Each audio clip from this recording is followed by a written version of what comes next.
Samedi dernier, Ajaccio, 6 heures du matin pour le départ du 3e Tour de Corse moto. Véritable rallye, cette course accueille cette année près de 80 concurrents. Ici, au départ, les 125 cm3, tous aux mains de jeunes insulaires très agressifs, à qui 650 km par jour, même avec une petite cylindrée, ne font pas peur. 4 catégories admises au départ, les 125 donc, mais aussi les 250, les 500 et 1000 cm3. Vainqueur l'année dernière et grand favori cette année, Louis Léandri au guidon de la nouvelle 500 XLS. Très rapide aussi, François Carole au guidon d'une surpuissante Yamaha 400 Cross équipée route. Et tout de suite, un festival de roues arrière sur l'un des nombreux ponts en dos d'âne qui jalonnent le parcours. Cette année, on remarque dans le parc des coureurs peut-être 80% de machines trail, enduro ou cross. Et c'est normal quand on connaît tant soit peu les petites routes du pays. Charmantes, il est vrai, mais ô combien défoncées et torturées. 2 jours de course, 1260 km à parcourir, un nombre de virages incalculable, 2 spéciales sur route fermée vous donneront la physionomie d'une épreuve qui ne s'annonçait pas comme une partie de plaisir.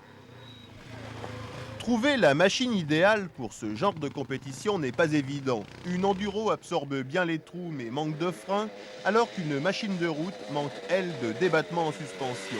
L'idéal étant peut-être, nous l'avons vu au départ, une Yamaha XT500 équipée de freins à disque et d'enveloppe racing.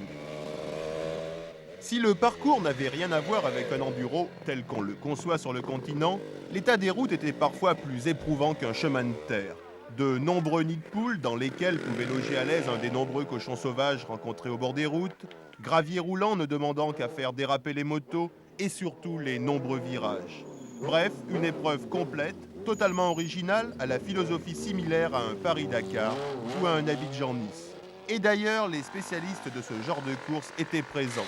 Gilles Deseux et Philippe Vassard sur XLS 500, Fenouille sur une nouvelle BMW 1000 équipée tout-terrain, et Pierre Fauché, l'un des héros du premier Abidjan-Nice, au guidon de la toute nouvelle et surpuissante KTM 400.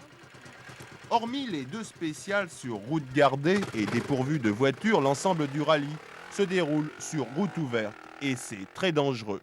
Car vouloir maintenir une moyenne acceptable pour pointer dans les temps au contrôle horaire demande une grosse attaque.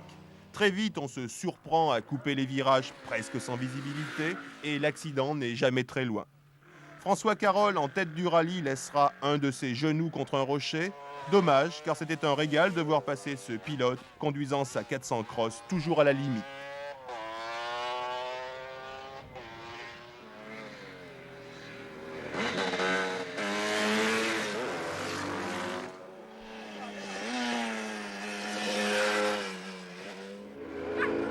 Après Ajaccio-Bastia le premier jour, retour le dimanche par le chemin des écoliers au point de départ, avec quand même près de 12 heures de course.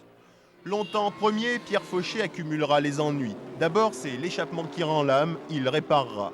Puis c'est l'embrayage qu'il va changer. Malheureusement, il oublie un disque dans le mécanisme, sa moto ne peut plus délivrer toute sa puissance et il va accumuler ainsi près de 10 minutes de retard. Dommage pour le pilote auvergnat. 2 années de suite, il accomplit les meilleures performances pour ne se retrouver qu'en 2e place à l'arrivée. Et de contrôle en contrôle, les rescapés se dirigent vers Ajaccio.